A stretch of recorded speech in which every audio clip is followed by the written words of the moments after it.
Naslednji naš predavatelj bo predstavil razmerje subsidiarnosti, to je gospod Aloj Sok. Predstavitev boste dobili na slajdu, je župan občine Ormož, mandat je v drugem mandatu z zaupanjem ljudi še povečal proti prvem mandatu, ko je bil izvoljen, se pravi, da je dobil potrditev za svoje delo, pa o tem, kar mnogi govorijo, kar so mislili v samoupravljanju, da obstaja samostojnost in subsidiarnost lokalnih skupnosti in vseh državljanov, da nam to temo osvetli, pa mu predajam besedo. Hvala lepa in dobro večer. A še sledite? No, jaz bom poskušal biti kratek, pa mogoče tudi s kakšnim prikazom vas malo prebuditi, da ne bomo zaspali.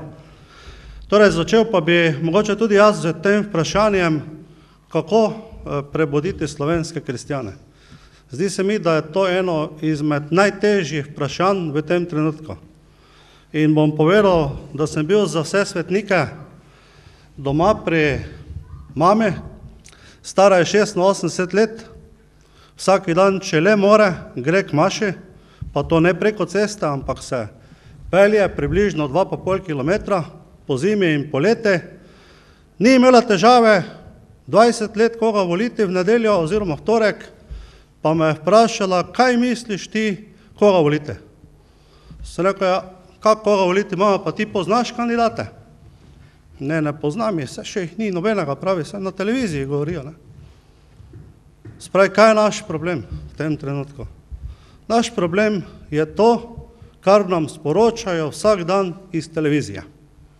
To je največja rak rana našega demokratičnega sistema. In vse to, kar tam slišimo, ni zato, da bi javno mnenje merili, ampak da pač javno mnenje ustvarjajo in ustvarjali ga bodo takšnega, kot ga bodo želeli ustvariti. Nemalo nazaj sem to kritiko na RTV Slovenija tudi povedal na srečanju kmetov na Ponekvi, bilo jih je okrog 1000, pa ni bila tam RTV kamera tako označena, kot je ta, da vsi vemo, od katere televizije je, pa sem rekel, da je to takšen dogodek, da me čude, da RTV Slovenija tega ne želi prenesti v slovensko javnost, če pa borčevske zadeve vsako snemajo, pa vse prenesejo. No, potem pa je kamerman skočil na tisti govorniški oder do mene in me snemal in zraven so godrnjali, če vse to je televizija Slovenija, kako naj jaz vem, če pa ni imel gor oznake. Meni, da televizija Celje snema za njih, potem sem se opravičil, pa sem rekel, ja, upam pa, da boste potem večer tudi kaj od tega pokazali v vaših poročile. No, pa res so, vsega skupaj 14 sekund. Brez bilo kakve besede, da sem jaz tam tudi jih pozdravil, to so pa zamolčali, še v kmečkem glasu. Se pravi, to so problemi, ki trenutno težijo to našo družbo. Kako to presekate, tega pa seveda ne vem. No in sedaj bi jaz se vrnil k temu, kar je naslov načelo subsidiarnosti na ravni lokalne samouprave, torej tu je več te definicije, kaj pravzaprav ta beseda subsidiarnost pomeni. Jaz jih ne bom čital, da ne bom predolg, ampak bi rekel, da pač ima v različnih področjih veliko skupnih pomenov, se pravi prenos pristojnosti in pa odgovornosti iz višjega na nižji nivo, bi bila tista najbolj enostavna definicija. In če govorimo o lokalni samoupravi, potem lahko o tem načelu prenosa pristojnosti iz višjega na nižji nivo govorimo na dve področje. Eno področje je prenos pristojnosti in odgovornosti iz države na lokalno samoupravo, se pravi na občine, drugi nivo pa je potem prenos tega načela subsidiarnosti iz občine na občane. Se pravi ti dve zadeve. Na tem segmentu se potem gradi sodelovanje državljank in pa državljanov pri vsakodnevne opravile, se pravi pri tistem delu, ki ga lahko državljanke in pa državljane ali pa če hočete občanke in pa občane naredijo sami boljše, kot bi to naredila država vizavi občine ali pa občina vizavi svojih občanov.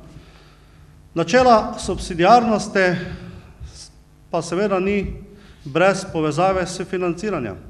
Se pravi, če ni finančne avtonomije, če niso zagotovljena finančna sredstva za izvajanje nekih nalog, bodisi nalog, ki so iz države prenesene na občino, bodisi nalog, ki jih občina prenese na različna društva, različne skupnosti, potem seveda o načelu subsidiarnosti težko govorimo.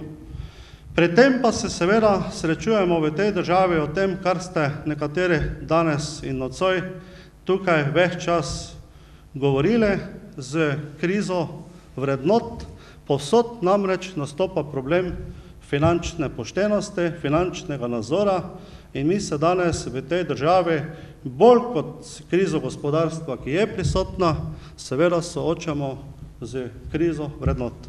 Se pravi, z krizo, da ljudje ne ravnajo pošteno z javnim denarjem, da si javni denar prisvajajo, da pri tem sodelujejo tudi različne državne inštitucije, nažalost tudi dobršen del politike, tudi jaz sem proti temu, da se govori, vsi politiki so enaki, vsi so isti, ker to enostavno ni res in ne more biti res, niso vsi isti in niso vsi enaki, nažalost pa je v politiki veliko tega.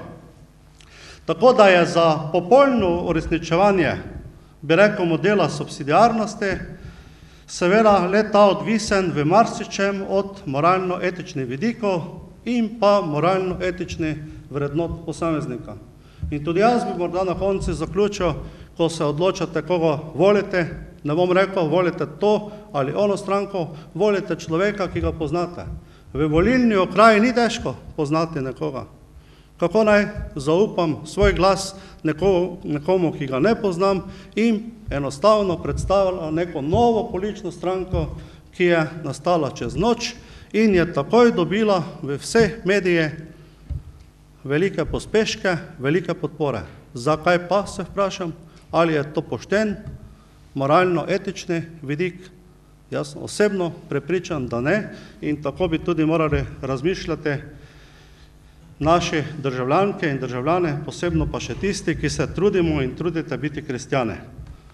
Primer načela subsidiarnosti, kako se lahko to tudi na določenih nivojih zlorablja, bom tukaj sem zapisal primer, ki ga vsi poznate.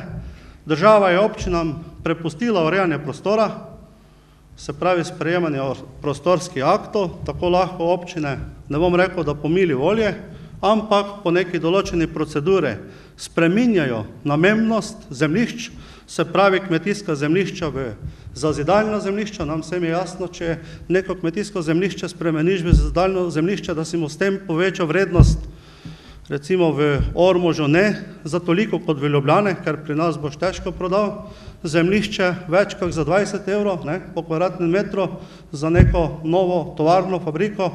V Ljubljane pa je ta vrednost lahko tudi 10-krat, 20-krat večja, odvisno od namena, kaj se tam gradi.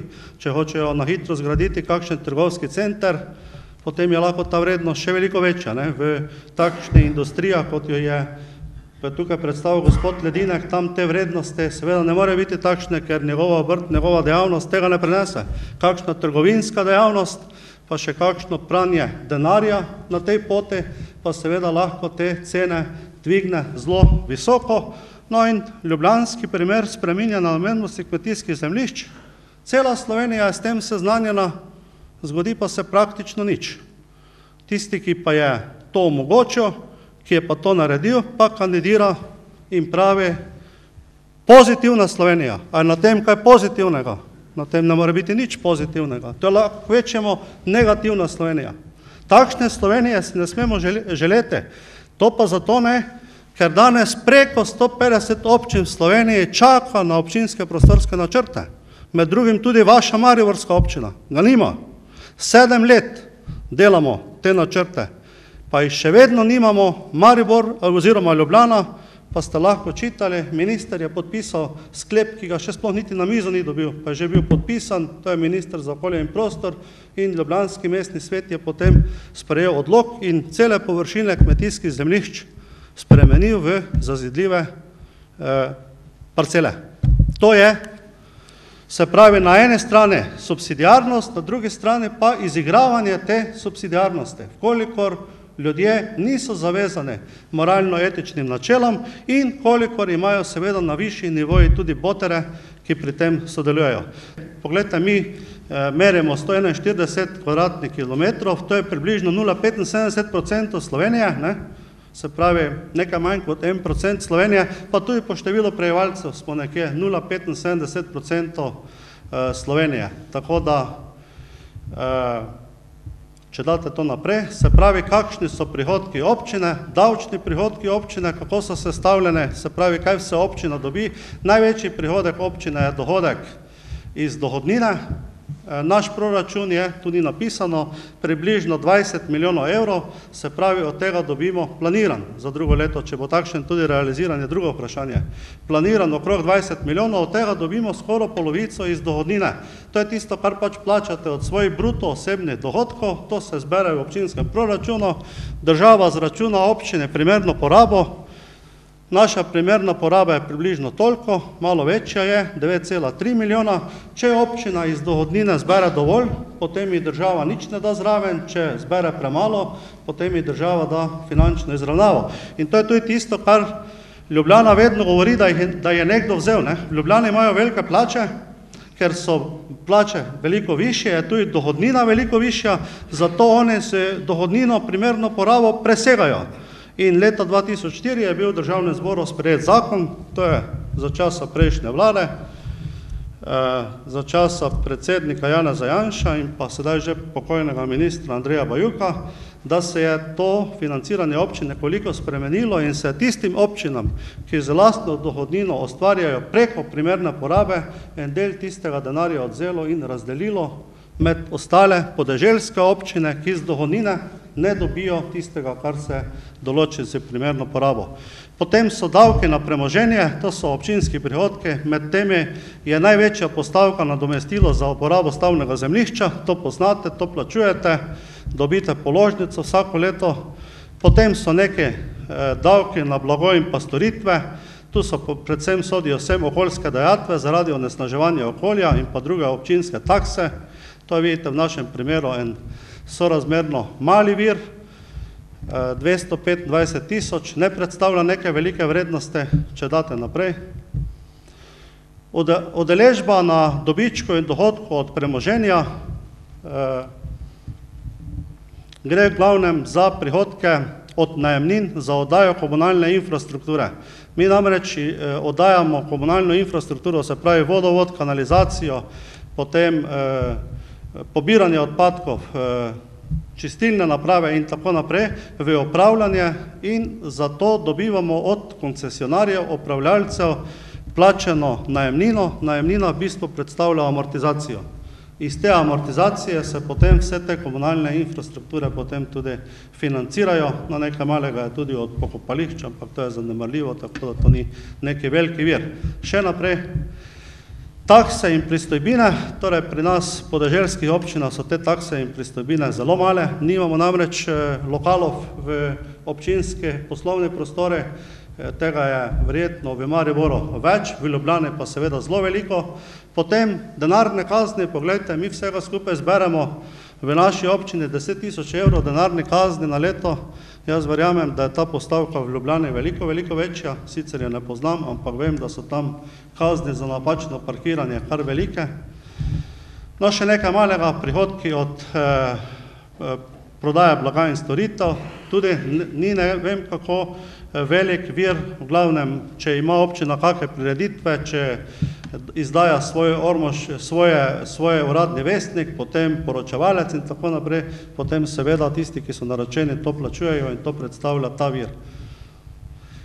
Drugi nedavčni prihodki, torej tu so neki presežki pri ustvarjanju oziroma izvajanju gospodarskih javnih služb, v tem našem primeru predvsem gre za odlaganje komunalnih odpadkov, tam se namreč zbira en namenski vir, ki bo služil za sanacijo odlagališča, potem ko se bo odlagališče zaprlo in ga bo treba tudi potem vzdrževati, sanirati, prekriti, narediti tako, da tam več ne bo nikoli odlagališče, tako da to je ta vir. Še naprej, če date. Prihodki od prodaje zemljišč, ni kaj veliko, nimamo kaj dosti za prodati, tisto, kar prodamo, pa je poceni prodano, vsaj tako se nam zdi. Prejete donacije iz domačih virov, tukaj gre v bistvu za največkrat za donacijo iz sredstev, ki so sprejeta za gradnjo športnih igrišč, Fundacija za šport, namreč vsako leto ima en razpis v mesecu decembru in tam se občine prijavljajo in če so uspešne, potem nekaj malega tudi dobijo iz tega vira, pa potem vidite napisano sofinanciranje krajanov za ceste. Se pravi, še vedno tam, kjer gradimo, moderniziramo občinske ceste, nekako pričakujemo sofinancerski delež od krajanov. In naši krajani tudi dajo po 500 evrov na družino, kar je veliko v tem času, ampak ker so ceste makadamske, potem tudi radi k temu prispevajo.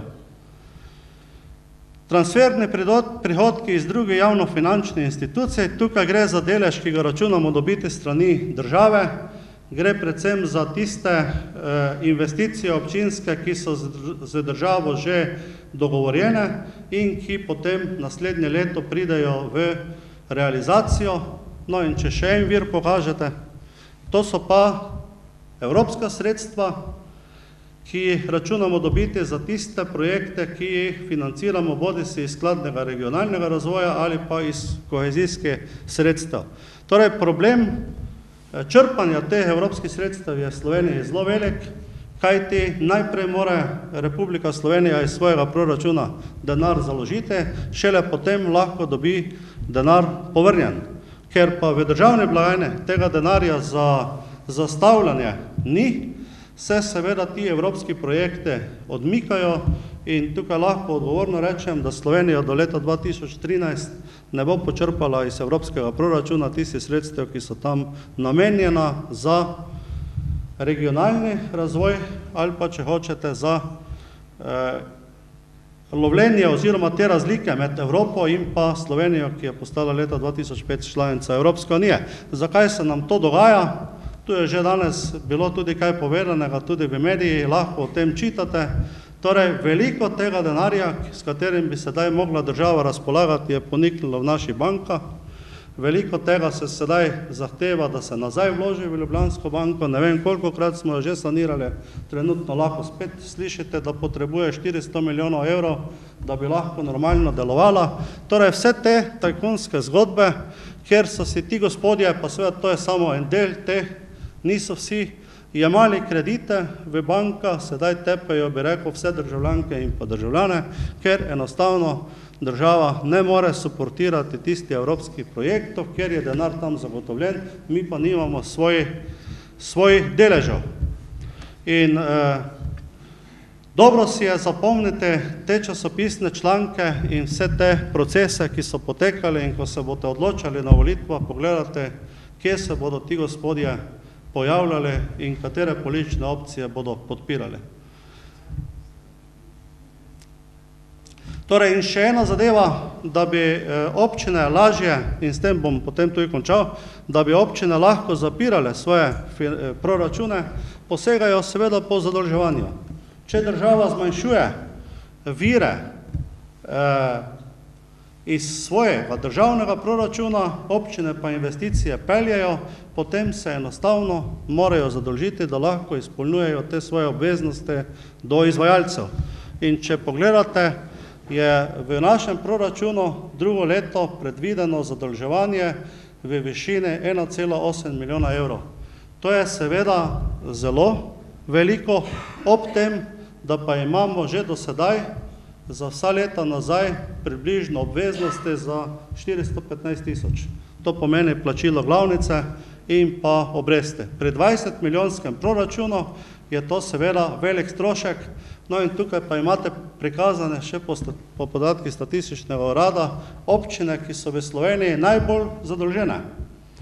In na samem vrhu je občina Koper, potem je občina Ljubljana, občina Celje, občina Velenje, občina Murska Sobota, občina Ptuj, se pravi same mestne občine. Jaz bi lahko o teh razlikah med mestnimi in podeželskimi občinami zelo veliko razpravljal, zakaj je temu tako, ampak tudi iz tega lahko potem zaključite, zakaj vsi ti gospodje ali pa večina teh gospodov, ki so tu na tej sliki, ima velik interes, katera in kakšna politična opcija bo vodila to državo. Kajti oni lahko rešujejo svoje finančne probleme v občinah, da za nekaj let prenehajo z vsemi investicijami, ali pa tako, da jim nekdo plača neke dolgove, neke pufe, ki so jih v preteklosti naredili.